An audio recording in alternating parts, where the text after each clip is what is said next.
Hi, welcome to The Journey. I'm Julieann Hartman, and I'm your host today. I have a very special show for you to watch, and my friend Niki Ochenski is here with us on location, telling her story in deep detail. But first, I want to tell you how much her story meant to me. I saw her on a healing journey with Wommack Ministries years ago when I first got sick. Now, this is in 2009.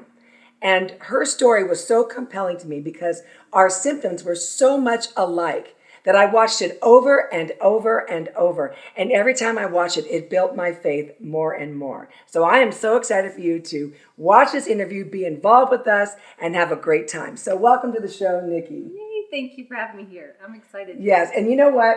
First of all, when I watched her healing journey video, she was very young. Oh, very. So, we're going to talk about the baby Niki, and then we'll talk about the grown-up Niki. Yes. So I met her just about a year and a half ago, and I was shocked because she was a woman. I was like, wait, you're still that young girl to me. So let's go back to 1995. Yes. This is when your family got into a car accident. Maybe you can explain that a little bit. Well, I was 14 years old, and we had gone to, I believe, Wednesday night service. If I say any detail that is different than the documentary that was made, give me grace, people. But it was Wednesday night service. I'd gone to, junior high service, and then gotten in the car, and it was a slick roads that night. And we're driving home, and someone had given me a birthday invitation. I was so excited because we had moved to a new area and new friends, and so I was climbing in the back of our Astro van, and just because there was a light back there I could turn on and read, and I got to the back, and someone hit our car, and I believe it was a 4 or 5 car pileup on the freeway. And we spun out, and when we spun out, I hit the window.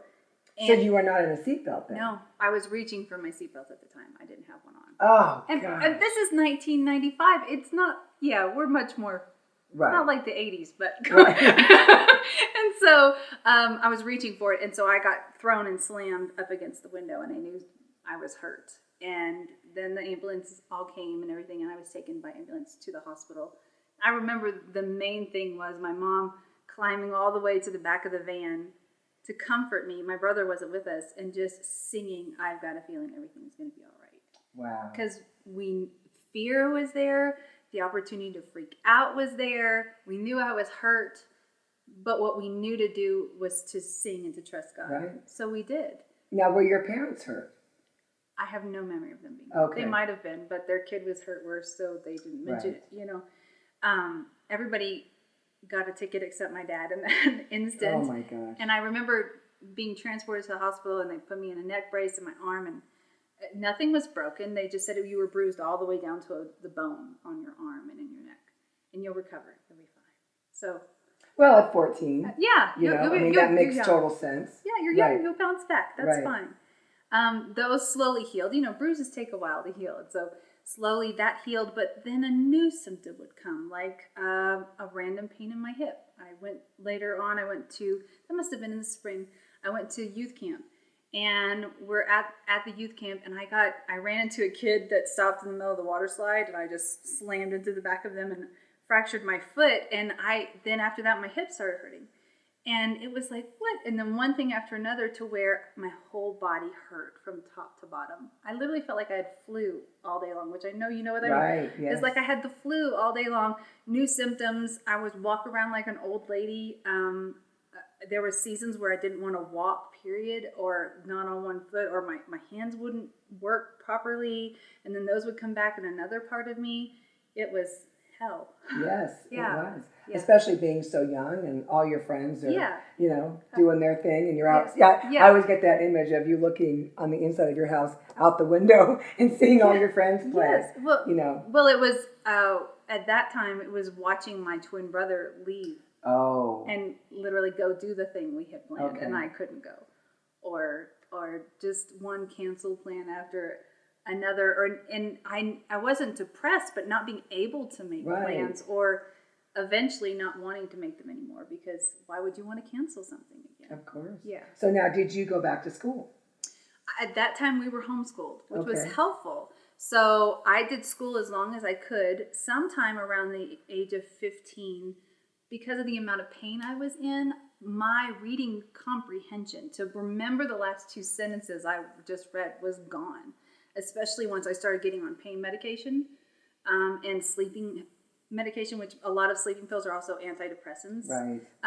Which it was for the sleeping thing, but that brain fog they talk about, that's a real thing. And for a 15-year-old girl to have brain fog, I just couldn't. And then to write, it would hurt all the way back into my spine just to write. And then I would get knots in my muscles that would last for weeks and weeks and weeks.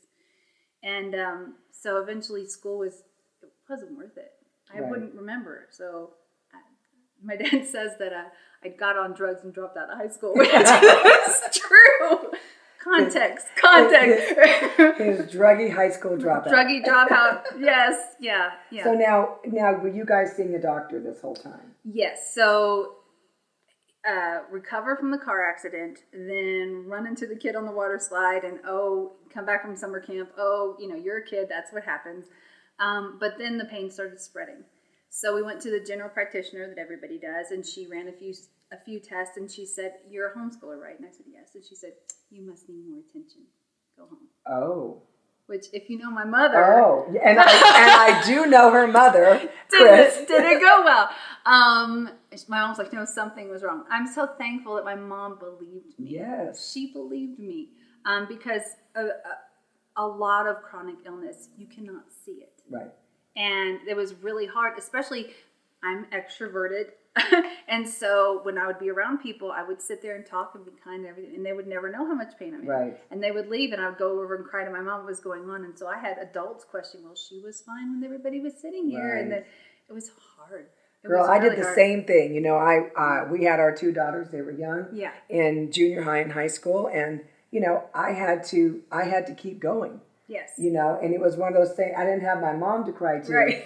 But I literally would drop the kids off at school or whatever it was, go in my car and just start crying, and then be crying all the way to go pick them up, and then I would literally put on some sunglasses, when they got in the car, and then put on the happy face right away, and that was hard for my husband because he would say, "You don't look sick." Sometimes I don't understand, Julieann. You're telling me you're starting to cry. You're telling me you're lashing out at me, but I'm looking at you and you look fine. Right. So I totally relate to that. But I think that's the beautiful thing about Jesus is he doesn't come to you and say, "Why aren't you trusting me?" He first comes to you and says, "You need healing. I believe you. Tell me all about it, and I'll heal it all." That was Jesus, my friend, always validated that is where you are, because Jesus is where we are, not where we think we need to be. So he was where I was. He was like, "Yeah, you're hurting. Yes, you're breaking down. Yes, this is overwhelming. Yes, you can't think. Yes, you're so sad because you just want to be a kid." Right. He did that. So one doctor led to another doctor. By the end, I believe it was 18 doctors in a year and a half. Oh my gosh. And we went from GP to pediatric oncology to I can't even know. Is it MS? Is it? I had an AIDS test. Oh, is gosh. it? Yes. Wow. Eventually, then on top of that, what was piling was I started getting environmental illness symptoms like candles, soaps, lotions, perfume. We're right there. Dyes of any kind, makeup, most foods. I got down to 5 foods I could eat. I just started reacting to the world. So not only was my body shutting down and I was in pain and I had brain fog, but the world became poison to me. And that narrowed what doctors you went to because it's a very specialized thing. But it also, my mom had to protect me from the big woo-woo world of craziness. And I got into that woo-woo world of craziness, and it literally cost me over $300,000. Right. Yeah. Right. So during that whole time, I will say my parents were awesome. I grew up in a spirit-filled family that believed that Jesus loves us and that healing is for us. The part we did not know was we thought that God heals in his timing. That there was a sovereign time for healing. Yeah. Where we were taught that in what, I don't know, but it was in us. Right. And so, Lord, we believe you. We are waiting for your sovereign time. Right. So all this time, Jesus meeting me where I'm at, giving me peace for that day, joy for that day, he would never talk to me about being sick. He would talk to me about my future. Wow. So it was at that point he would say, he would name the countries I would be ministering in, that they would see my face. Now I know a lot of it's digital. Oh my God. He would say, you will go here, you will preach, you will have a future. He would give Wait me... a minute. What? You're still a young lady. Yeah. You're not going to go to these countries someday? Oh, yeah. Yeah, you are. Oh, yeah. Oh, yeah. Oh, yeah. But I'm getting there digitally first. Yes. But he came to give me hope and a future. Right. But before the future happened, the hope had to keep going. And man, when chronic illness is happening and one dream of even just going to lunch or going to church or being able to write what's in your heart. At one point I had frames that had like metal fleshing put in it instead of a picture. And I had those magnetic poetry tiles because I couldn't write, but I could scoot them with my finger. And I would write poetry with magnets because I'm a writer. It's in my heart. Right. And that's how I would get it out of me. And so I just found in one of my closets pages and pages of Xerox. My mom would go and Xerox copy for the young people. Yes. Then I go copy all of the poetry just to get it out of me. But God, I never lost hope, but what I lost was years. Right. So it went on for 5.5 years, and it just kept getting worse. Wow. Just kept getting worse. So now I know we kind of fast forward into the worst part, which we saw in the video.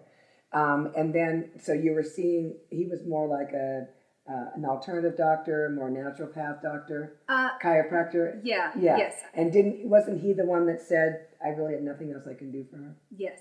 He didn't think he would see me in 2 weeks. Wow. There were years of my life where I was getting massages every week just to try to get things moving and get the knots out of my arms. I was getting chiropractic adjustments about four a week.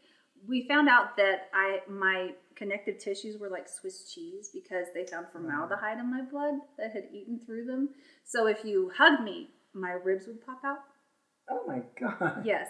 And so if you bumped me, at one point I fell out of my wheelchair and I got whiplash. I mean, it was stupid upon stupid. So we went to a chiropractor often, and then I eventually ended up in the nation's top clinic for environmental illness in Dallas, where they ran all the tests, and they were doing allergy testing, but I was too sick to do allergy testing because it made me so sick, so I wasn't allowed in the allergy testing room. I had to be isolated. I was sicker than the sick people. Oh my God.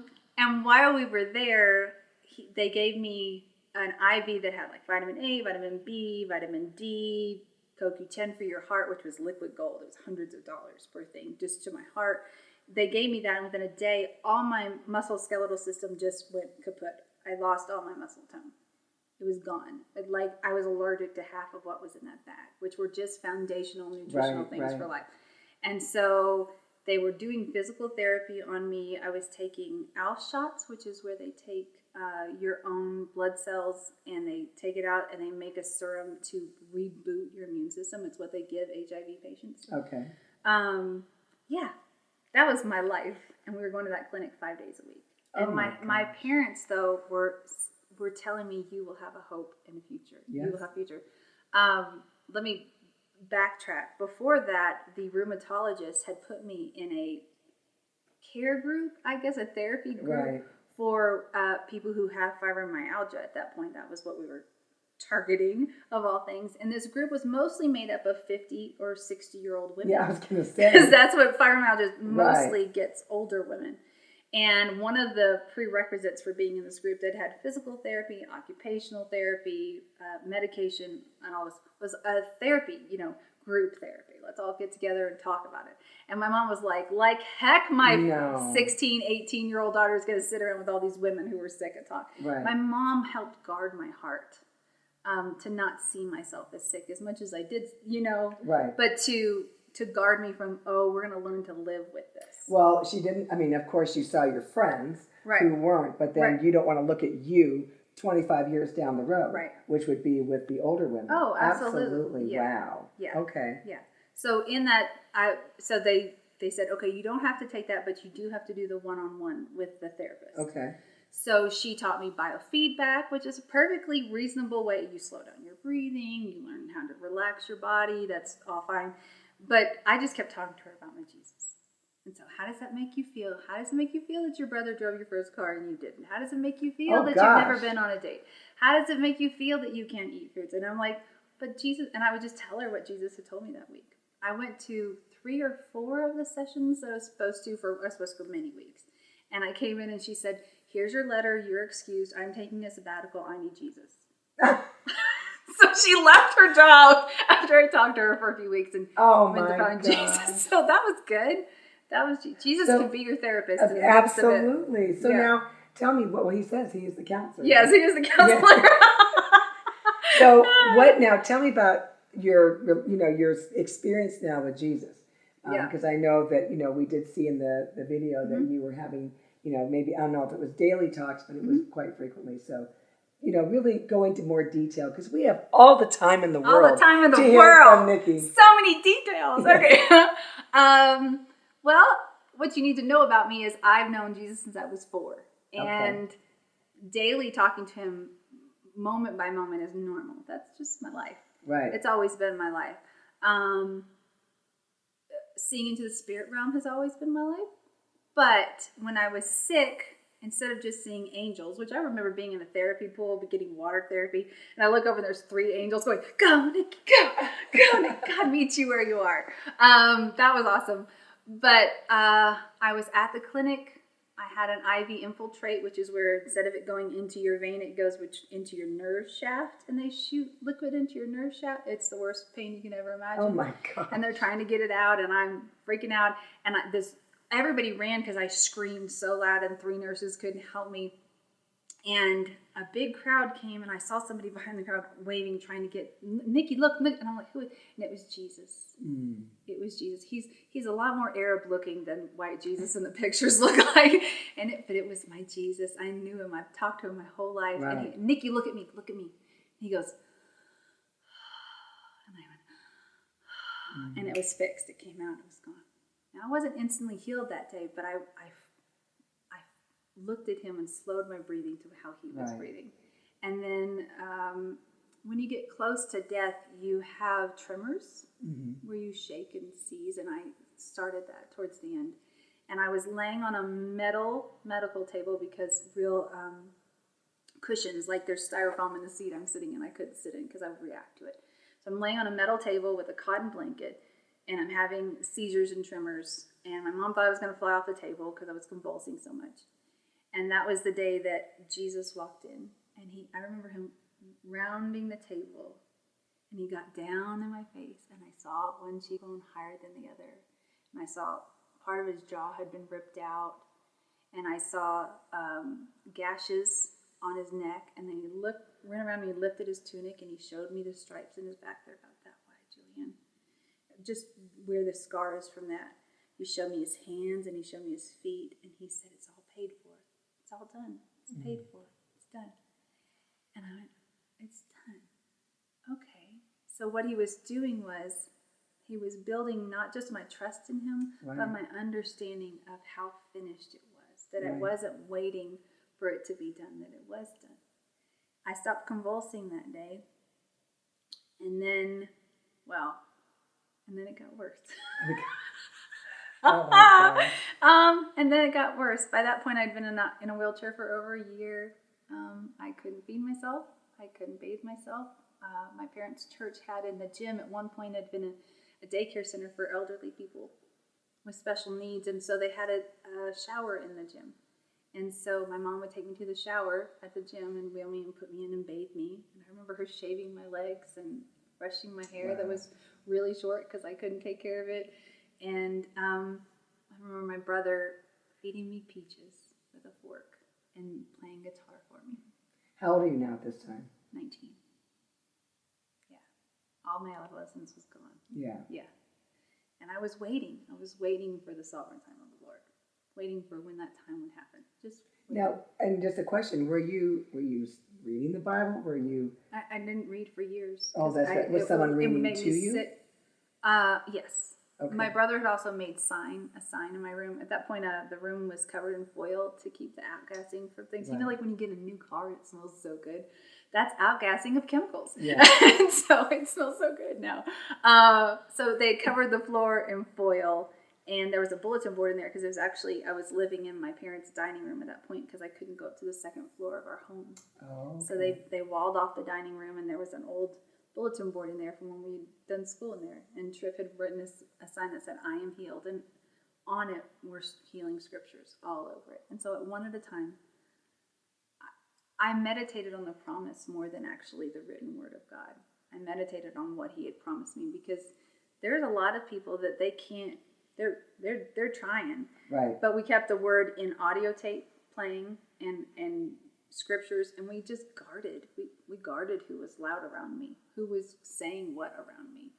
We had an atmosphere of expecting God to do what he said he was going to do. We just didn't know the full picture.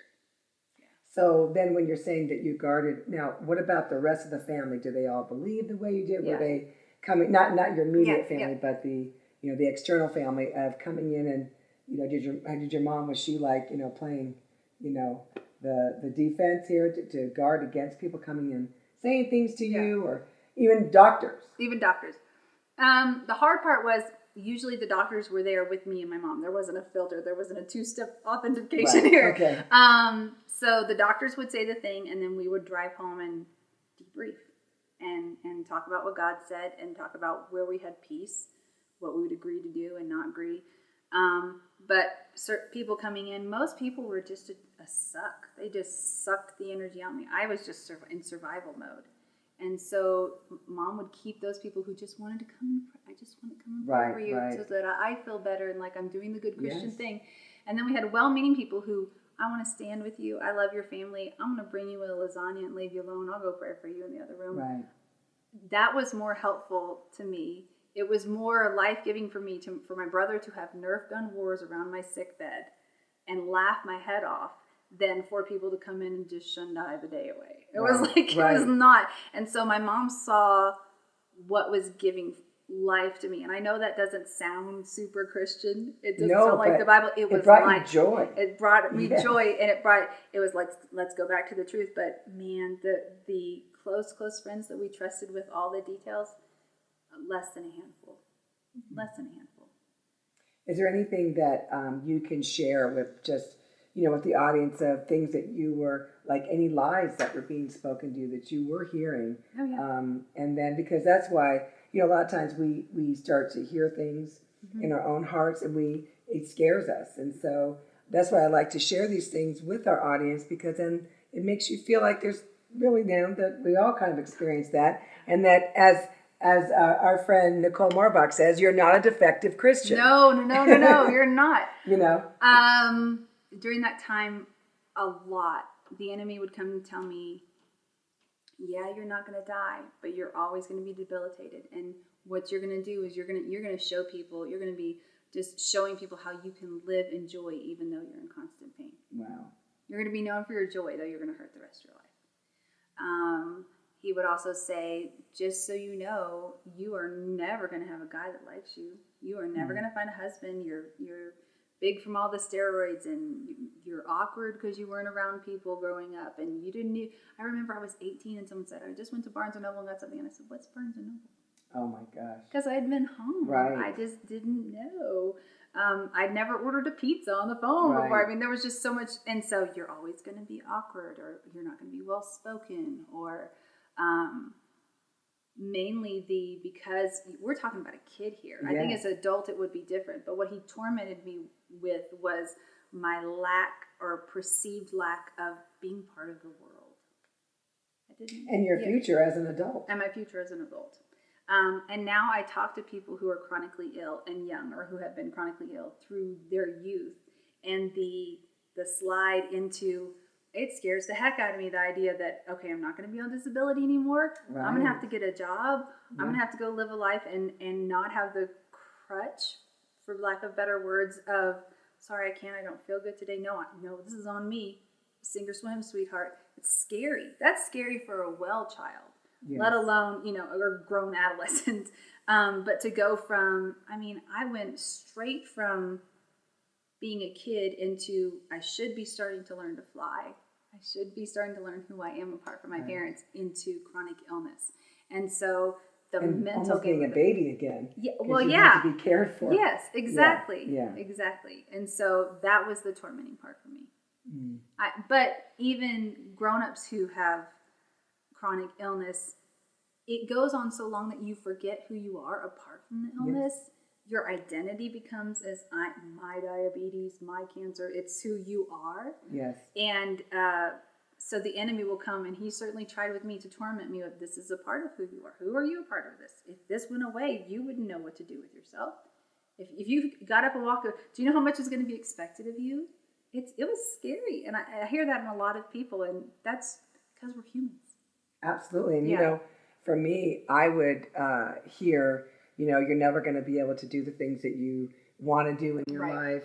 Your kids are going to go on and they're going to, find their boyfriends, get married, and you're going to be by yourself. And it just depends on what stage you are in life, you know. And so those are things that where you start, and when you start believing them, then you get depressed. And that's kind of where I went with it, is I got really depressed thinking, well, what is my future then? And also I couldn't see my future. I couldn't even close my eyes and try to picture my future. What about you? Because you never see, at least I'd been there. Yeah. Oh, yeah. And I kind of knew what I could look at. But you'd never even been an adult before. No. So where God met me was right now. Okay. The good thing is he is I am. Right. And so today, sometimes not even today, this hour, sometimes not even hour, sometimes this minute. Right. It really did go from half a second to half a second of trusting him. Okay, what do I see myself doing next? Okay, I can not cry. I can breathe. Okay, I can try to sit up. He became I am. Right. Yeah, and then he expanded. I am also, while speaking to me of a hope and a future. Now, he was talking about a lot more than right now. But I also needed him to meet me right here so that I could even comprehend thinking about next. Yeah. So now you are 19 years old. Yep. And where are you at physically before the healing took place? Completely incapacitated, full-time in a wheelchair, environmental symptoms only getting worse. My parents had put their house on the market because it had a gas furnace, and I was allergic to the gas. And winter was coming, so we had to sell the house fast so it wouldn't be cold. And I have a question. Yeah. Because when I went to those doctors for environmental illness, they went to such an extreme. Mm-hmm.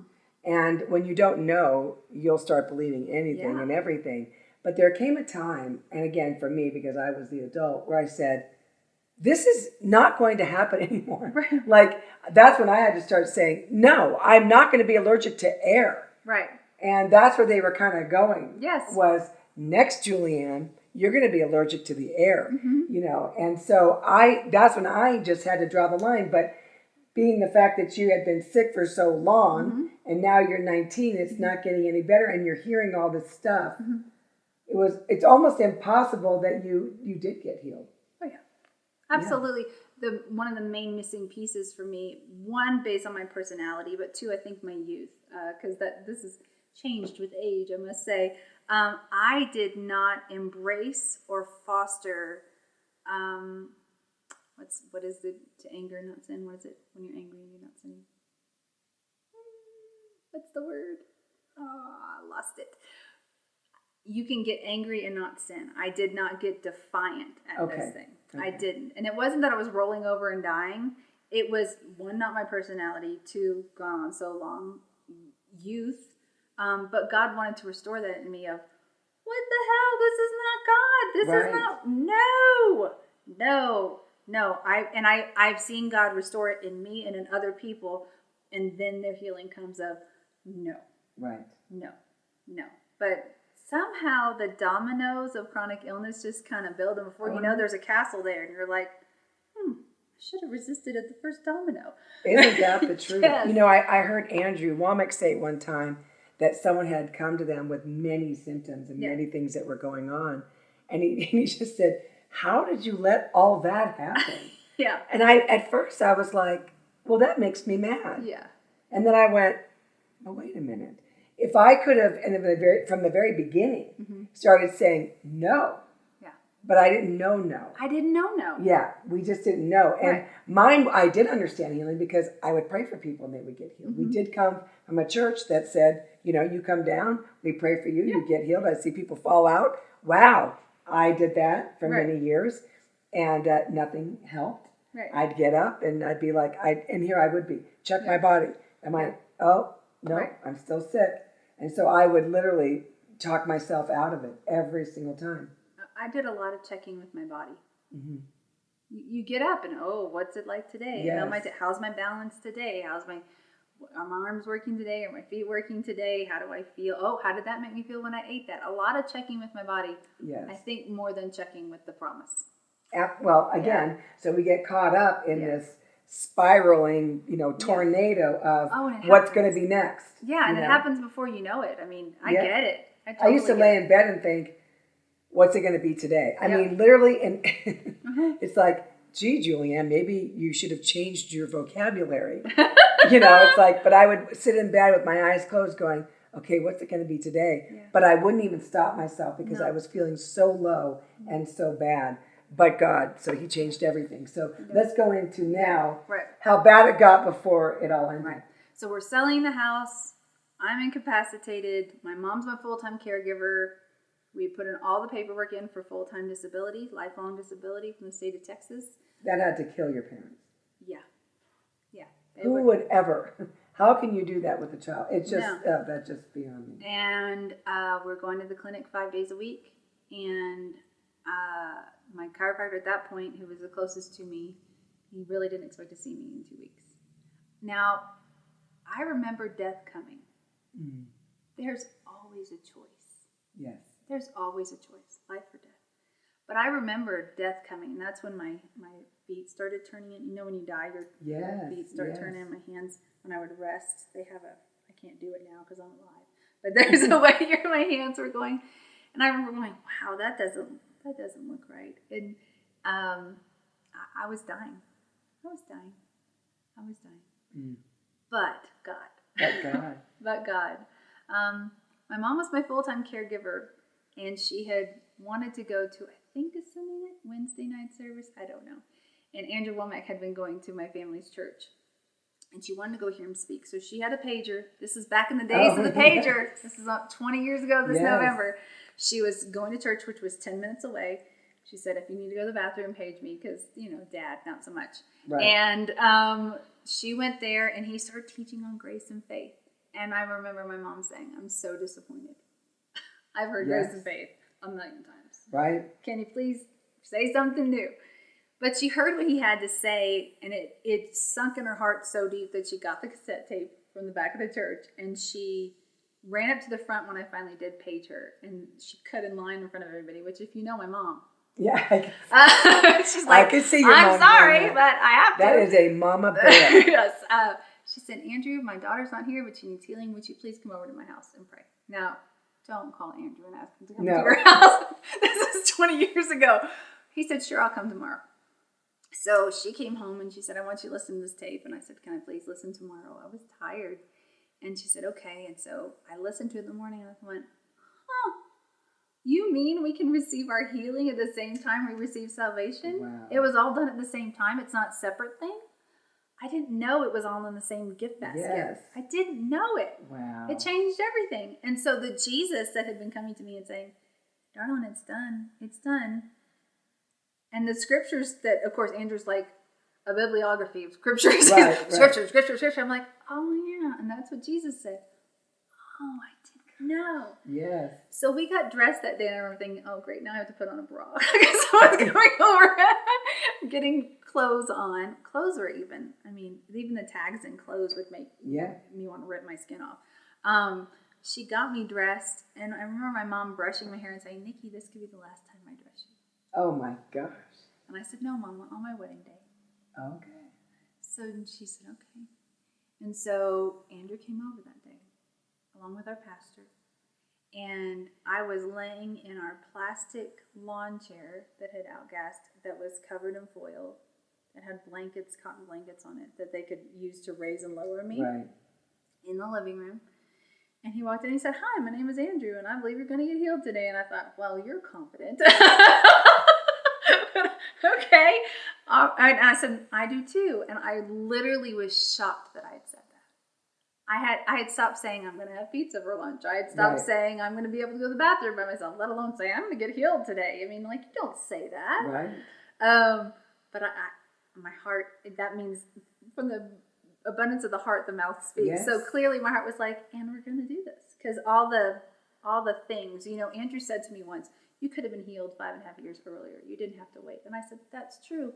But where Niki was, no, I needed some building blocks. God needed to meet me where I was. He never wanted me to suffer that long. He never wanted me to be sick that long. But he did know the building blocks that Niki needed for herself to receive her healing. And I'm so thankful he met me each step.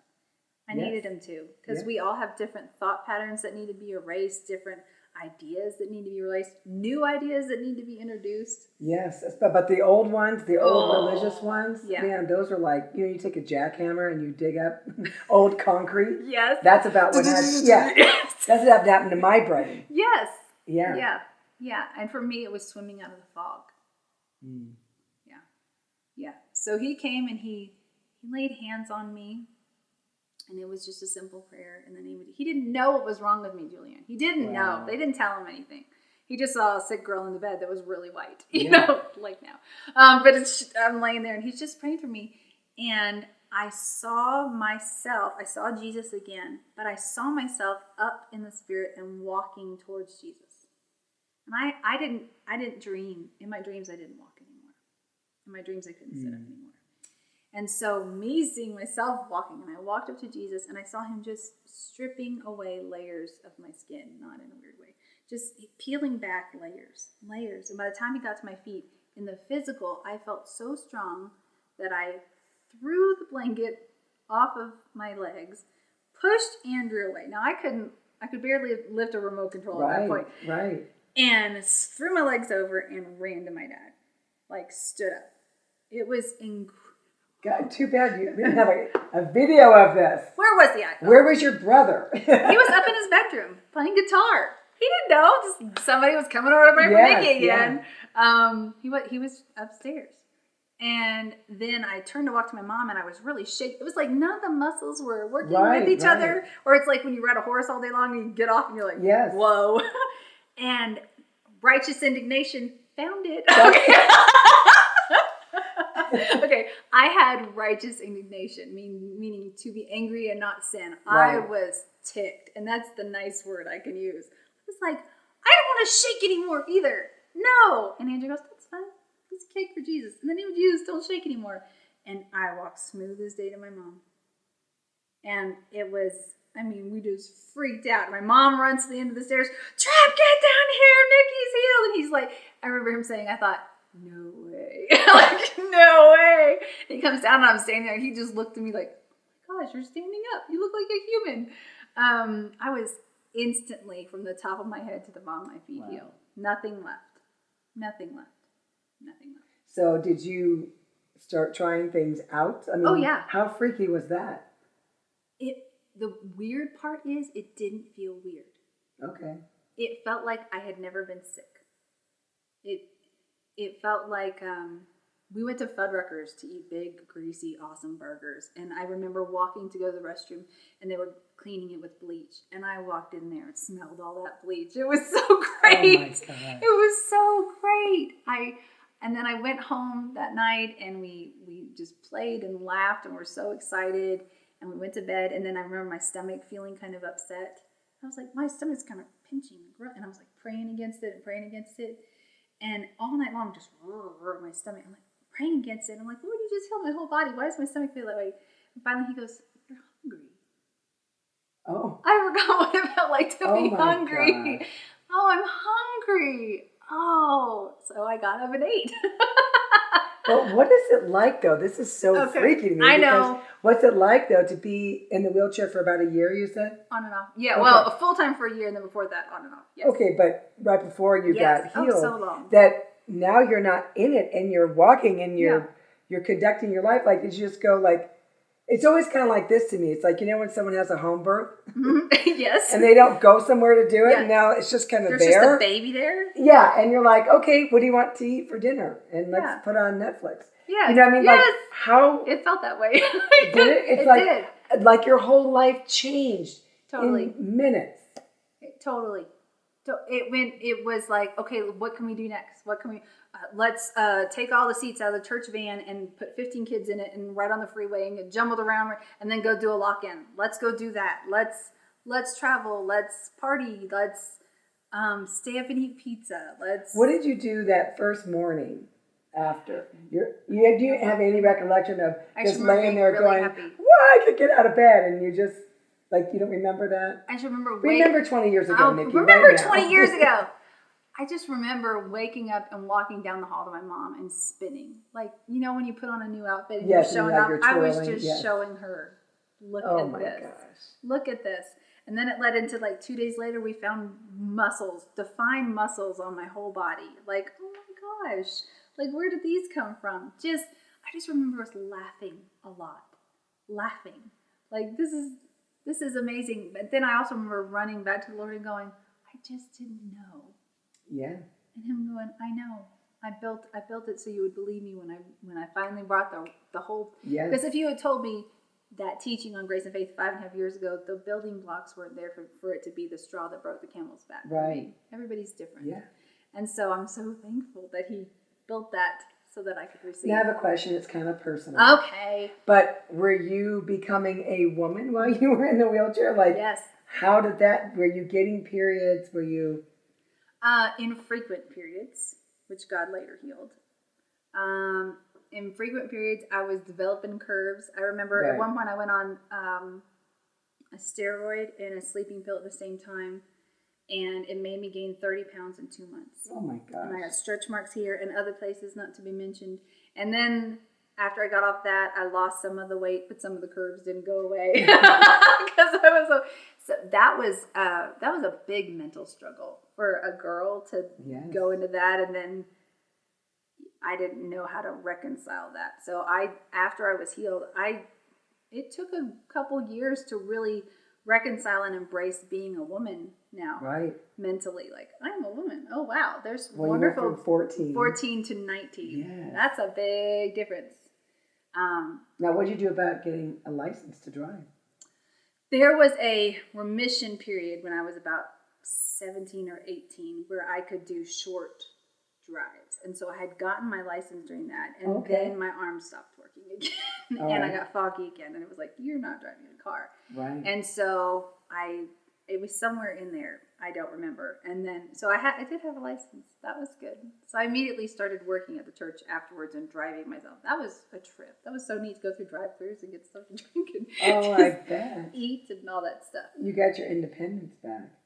I've got my independence for the first time. Yeah. 14 years. Oh, yeah, that's true. Independence. That's so true. Yes. Well, kids nowadays. Well, yeah. Well, in my day. Yeah, in my day, you didn't. Yes. So question. Now let's go into, because you're married. Yep. And you've got 2 beautiful kids. Yes, they are. So where did you meet them? Where did I meet them? Oh, this is fun. Okay.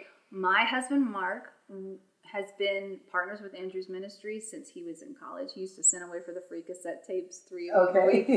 And then as soon as he graduated from college, he became a partner.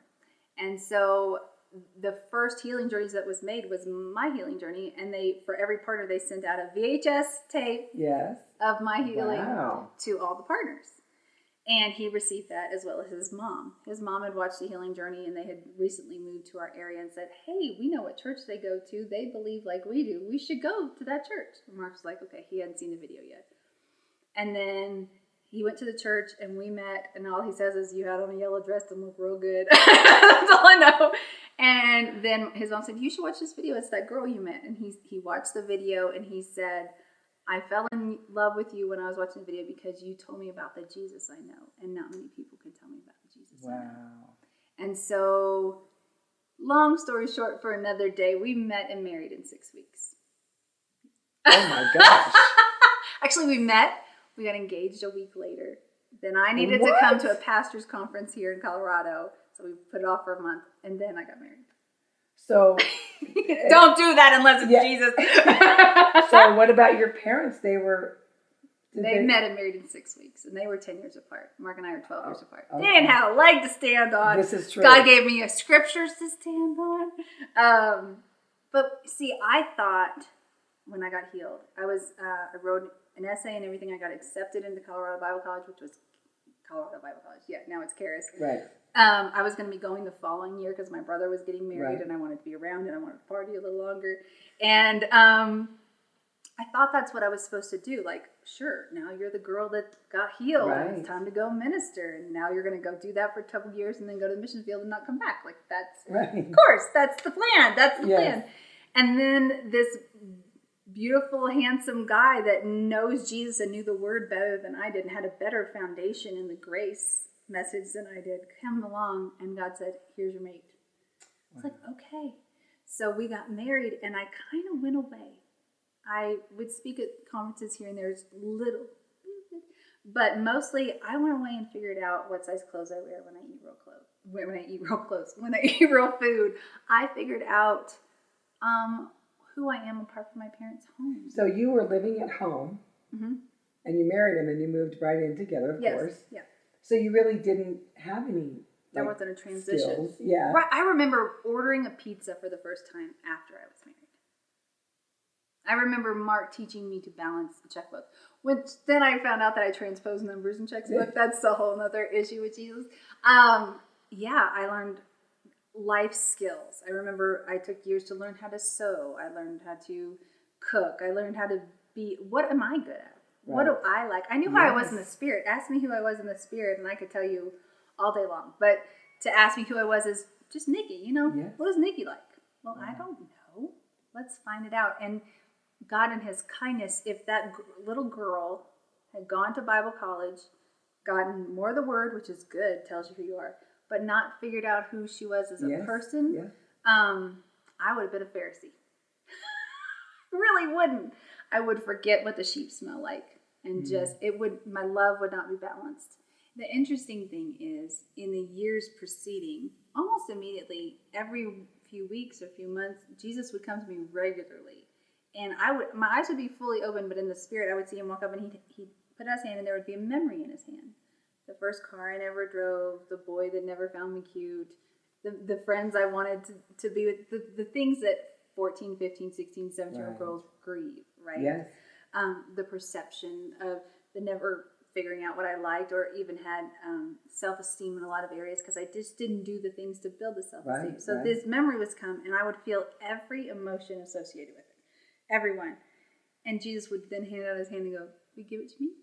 And I would give him the memory, and then the emotion would be gone, and it'd be gone.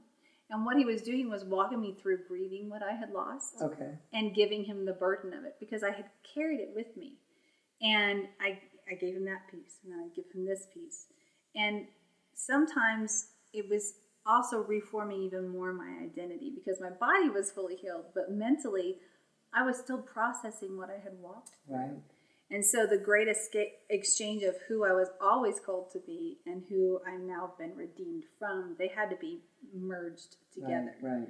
So as that was happening and I was growing, I was figuring out what he originally designed me to do. What was supposed to be, the car wreck was never supposed to be, which the car wreck was just a catalyst for things that were already going on in my body. Your body's like a barrel. It can only take so much water. Right. And then the trauma from the car accident just exploded the barrel. That's what happened. And so when that exchange stopped happening, where he would show up with memories, I got pregnant. Like, it was like that. Now, we had always said we wanted to have kids. And after 3 years, we said, God came to me, told me it was time. I went out to tell my husband it was time, and he said, "First, I got to tell you something. God told me it was time." And I was like, "Okay, it's time." And I thought, wham, we're going to have a baby. Well, a year into it, no baby. And had just gone to the doctor for a cold because I got tired and I got no condemnation. We went to the doctor, and she said, "Anything else going on?" I'm like, "Well, we've been trying for a year." And she's like, "Well, I think you should go see this specialist because Dallas is full of specialists." Yes, they are. And I don't know why I didn't stop and say, "Lord, you told us to get pregnant and have a baby. Are we supposed to go?" Right. I don't go to the mailbox without asking him. I don't know. I am a flawed human. But we went there. They said we could do this, but you're never going to have kids without intervention, ever. You're going to need this. And I'm like, well, I'm not comfortable with that. But you can get my cycle regular. That's cool. Because that's kind of important to have a baby.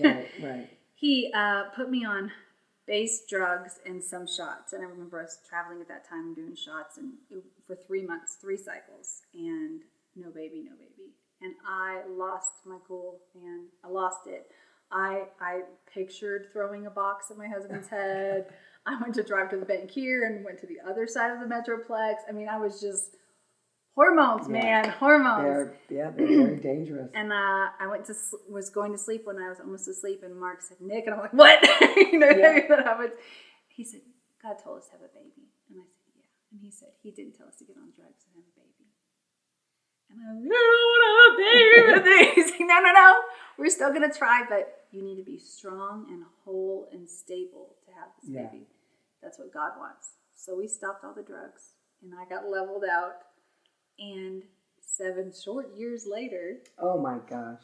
But during that time, I kept little pieces of, you're not in charge of your cycle. Right. You're not the one that has to watch the calendar. You can't make this happen. You can agree. You can put actions into place. But God is the creator of life. God promised. He promised. See, I knew him as the healer in my body for this big magnitude of thing. But something that I thought I had control over, or I had a play in it, I had to learn to loosen my grasp on it. And he was so kind to do that, because then I got pregnant and carried our son Benjamin until he was 14 weeks.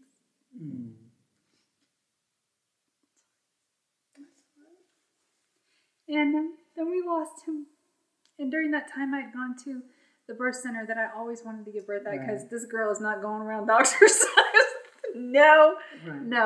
So we're at this beautiful little Victorian house that was a birth center, and just touring it. I was early pregnant, and she said, "Darling, you've been diagnosed with PCOS, which means you have cysts. Your ovaries are full of cysts." And I've just noticed that girls that have that tend to have low progesterone. So do you mind if I write your prescription? I wasn't even a patient. She was just being kind. Write you a prescription for progesterone just to help you, especially during this first trimester. And I was like, sure. Well, because of that, I probably lost him much earlier than 14 weeks, but my body didn't know it because my hormones didn't grow. So when we lost him, Mark rushed home. He didn't even go with me to the ultrasound, because I just laughed when I started bleeding, thinking, oh, this is nothing. I trust God, nothing. And so then when I called him and said, "You got to go home, the baby's gone." And he rushed home and I rushed home, and I remember us looking at each other and going, we are taking this to the Lord. We are going to grieve. We are going to give him our son, and he is going to do what he promised. And so we ran to him, and within 3 days, our joy was restored. Now, do I still hold? Yeah. Well, it doesn't matter. It doesn't matter. But the promise, our hope was not deferred. We didn't grow sick in our hearts. We knew God was going to complete his promise. 6 months later, I got pregnant with Zachary. And as soon as that happened, someone who was close to me said, "You need to go hurry and see Jean. You need to get on some progesterone." And my heart, I went, no. I had learned even greater. I said, no, God didn't tell us to get on drugs and have babies. Right. No, this day will come. I didn't have any intervention, natural birth. And then we had Zach. He was perfect. He was so beautiful. And then the first time I could have a cycle, I got pregnant with Kaylee. And God gave me my whole complete family that he promised. Oh my gosh. Yeah. And I was a whole complete person that grew in trust to receive them there. God just meant. I have one more question for you. What did God heal during those days after you lost the first baby? Because you said that it was just a couple of days where you got your hope restored. What happened during those days? Because that's what the journey's about, is to let people know what happened. Did you guys pray the whole time? Did you? Right. What did you do? We laid on the couch and watched You've Got Mail, and I took drugs because I was having a miscarriage and it was in extreme pain. And in my heart, I kept just laying my baby at Jesus' feet, and then I would watch a movie, and then laying my baby at Jesus' feet, and then I'd just touch Mark, just touch him, and then he'd walk over once in a while and just touch me, and we'd lay our son back down, and then we'd go watch a movie. It doesn't look like laying prostrate on the floor. It's in your heart. You just hear. And so because I didn't harden my heart of you said and now you've taken him. No, right. You said this happened. You're the God of life. This wasn't you. I'm going to see him when I get there, which I've seen him in heaven. He's much taller now. But you promised, and he came and he said, I promised you. I promised you. And I had to open my hands. It's like when you're giving birth, a natural birth, you're taught to relax your hands and your face because it affects everything else being relaxed. Right. I had to, in my heart, keep my hands over here. You take them. I'm not going to hold it. And that made so that when Zachary came, my hands stayed open. I didn't grasp for anything but for what the one who promised to fulfill the promise. God used that grieving to fulfill the work of my heart. And you know, she said something very important. She did not let her heart get hardened. And that's what happens a lot of times. We get that hard shell around the heart, and then we start moving away from the Lord. Or we think we have a relationship, but there really is no relationship there. It's a very superficial relationship. Well, I'm just so thankful that Niki was here today to really help and to explain her story and to really paint a picture of Jesus, of who Jesus really is. You know, he's not what every preacher and behind a pulpit is telling us. This was a personal Jesus. And again, nothing wrong with that, but she had to know him for herself. She wasn't even able to go to church. Jesus was in that house with her daily and still is to this day. So I just want to thank you guys for coming on this journey with us and to be excited to see what happened to her as the devil and every other doctor tried to tell her that your life was over. God had another plan for her. So I thank you guys so much for joining me. There is more to come with more guests, and I'm just happy that your life is changing along with ours. Thank you so much, and we'll see you next time.